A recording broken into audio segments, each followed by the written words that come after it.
My Hero Academia Season 2, Episode 27, Bizarre, Gran Torino appears.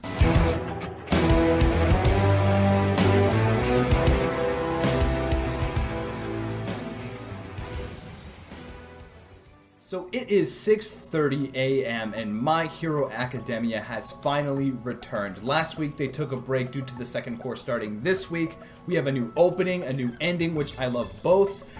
Crazy things are happening in this series right now. Things are starting to get hype. Super shonen, and I'm just loving it. I'm loving every minute of it. What is going on, everybody? Like I said, it is super early in the morning.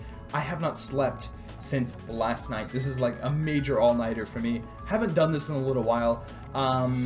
So yeah, if I seem weird or off in any way, just go with it. Just go with it. I was gonna record a reaction to this week's episode, but Crunchyroll hasn't updated the mobile app yet. Where you get the episodes right away. It takes like another couple of hours for it to update the new episodes. So yeah, the episode just came out like an hour ago now that I'm recording this after watching it yet. So yeah, it just hasn't updated on my phone yet, and I can't record it through my computer because my computer is terrible and I can't record and watch things at the same. Blah, I'm done. I don't even know why I'm talking about this. Let's talk about My Hero Academia. Okay, first things first, let's start with the new opening. I love it. I really do. And unfortunately, I don't know the artist. And I'm too lazy to search him up right now, but it is a really good song. I like this song. I like the animation. It reminds me of an older Naruto opening, like classic Naruto days, the first 220. And I like that. I really do. Naruto had some of the best openings in any shonen anime, in my opinion. I love the Naruto openings, and this is a really good opening. I love this song. I love the visuals. I love how it's focusing kind of on this arc. It's focusing on a lot of the villains, which is really cool. And then the ending as well. I'm just gonna go ahead and talk about it now because I'm gonna forget it later. But the ending was really cool as well, and it also reminded me of a Naruto ending, or just a shonen ending in general, where they kind of do this I don't know, it's just completely non-canon and away from anything, and they just kind of do their own little thing with the ending, and I like it when they do that. This one we see Deku as an adventurer. It looks like an RPG type of world, a little Final Fantasy-esque, a little Zelda-esque, and I'm loving it. I love that aesthetic. That's really cool. And I think at the end you see the notebook fold over it, and it's basically revealing. I'm pretty sure that's Deku, one of Deku's notebooks, or it's just a UA notebook. I don't know. I'm guessing it's just one of the students, just little fantasies or something like that they play in their head and write down or whatever. Maybe Deku does that. I don't know. That's really cool though. I like, and the song was really good too. So yeah, that's awesome. Let's talk about this episode. Gran Torino. This guy, he's a boss. I'm getting Jiraiya vibes from him. I'm getting some Master Roshi vibes from him. He's senile. I don't really know if he's actually conscious. I don't really know, but he's funny and I like that. He's like the old man trainer that every shonen hero needs, and he works in this series quite well. I love how he's letting Deku kind of figure stuff out himself. He's not just oh, Deku, let me tell you this and that. He's letting Midoriya figure things out himself. That's how he wants him to learn. He knows that Midoriya is cunning. He watched him during the UA Sports Festival. He knows that he can figure things out and adapt to what is going on around him. And he needs to get stronger. He realizes this, and he wants to get stronger, and he's willing to do whatever it takes. So we see in this episode Gran Torino kind of leading him on to certain things, saying that oh, this power, you can't, it's not that special. You can't use it as a trump card. It should be as simple as just moving your body. You need to think more flexibly, or think more flexible. I don't know. And we see Deku doing that, and he's trying to learn how to jump really high, jump between two buildings, up, jump, whatever. And he fails to do it in this episode. He's not ready to do it quite yet. But we see that he's definitely learning more on how to control it, and he actually manages to gain 5% of the One For All throughout his entire body, which is stunning. Okay, let me just go say this right now. Bones was working hard on this episode. This episode looks brilliant. I mean, just the animation with Gran Torino when they were fighting in that little, living room kitchen area. He was just bouncing all over the walls. The POV was swerving around. There was some CG animation there. It looked like if that was hand-drawn, oh my god, Bones, what are you doing?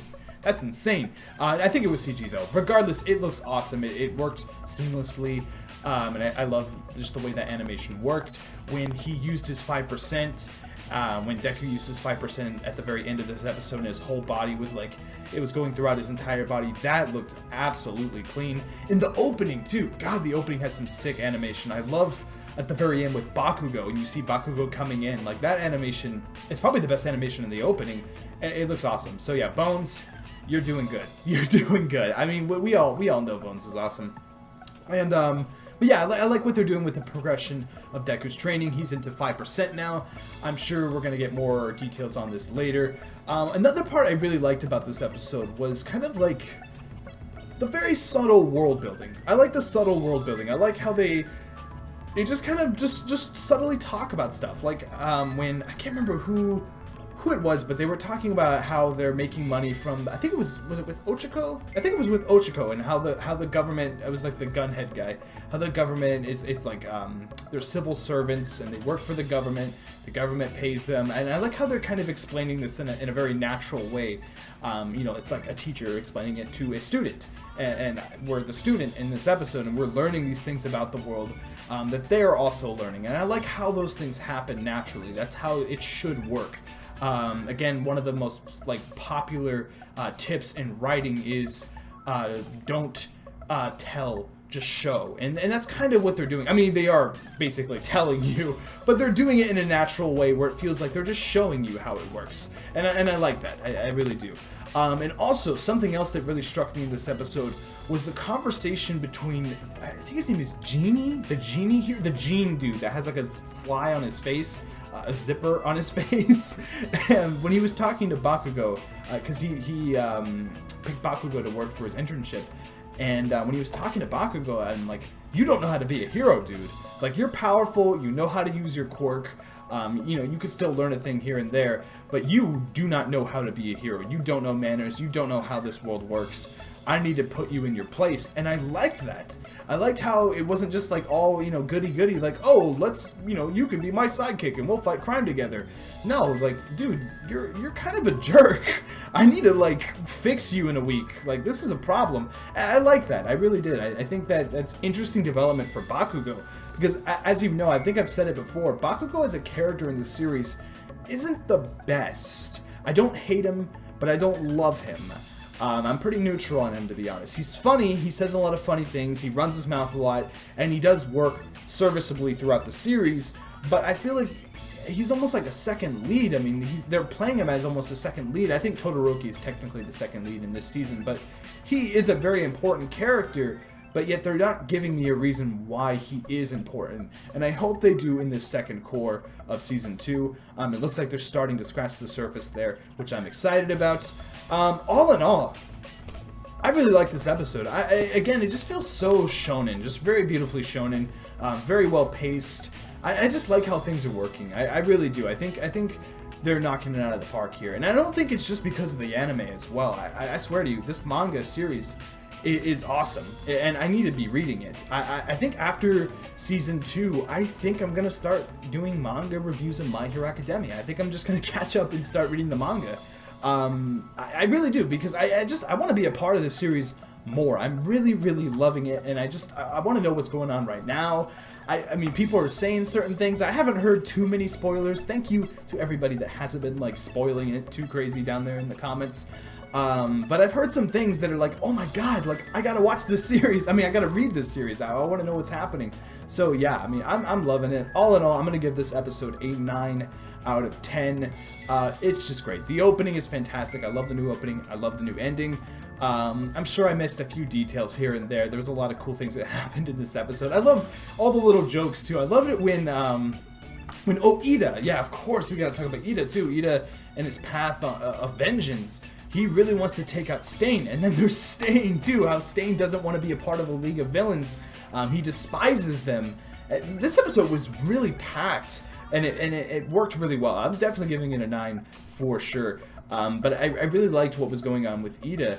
But there was like little, again, as I mentioned, there was little funny instances where like Ida, and I don't even remember what this hero's name was. He was just like some scrub looking guy. Like Ida, the student that he is teaching, looked cooler than the person teaching him. Like, I was just like, what? But yeah, when they were just walking on the street, you saw these two dudes in the background. They were just like waving, and then the hero eventually waves back. I thought that was really funny and subtle. I like when they combine the comedy with the overall world around them. When Deku was practicing his wall jumps, going up and up and up, and we see this couple walking by, the trash bags kind of rolled out of the alleyway, and they're like, oh god, what is that? Like, I just thought that was really funny. That really worked for me. I like that kind of humor, and it works well, again, with shonen. 9 out of 10 for me. What is it for you? Comment down below, and let me know what you think of this week's episode of My Hero Academia. Let me know what you think of Gran Torino. Is he just completely senile? Does he... I mean, I know he's going to be boss later on, but like, how is this going to work in the series? What is Deku going to learn? We see that he is now like at 5% power, I believe. I think that's what they called it. What does that mean then? Like they stopped the episode at a really good moment, which was really cool as well. So, I mean, yeah, comment down below, let me know what you think. Thank you very much for watching. Also, you know, shout out if you've noticed that I've changed the opening for this review. I might have added a few things. I might have added a few whistles and bells to this review opening. I wanted to do something different for the second course, so I decided to. I think it came out really cool. Comment down below if you've noticed, or just comment what you think. It doesn't really matter. Yeah, whatever. Anyway, what time is it? It's 6:39. I mean, I don't know if I'm going to sleep or not. I mean, I gotta edit and upload this thing, of course, but I should probably eventually get sleep. Thank you again for watching. I really appreciate it. And until next time, I will see you guys later. Bye-bye.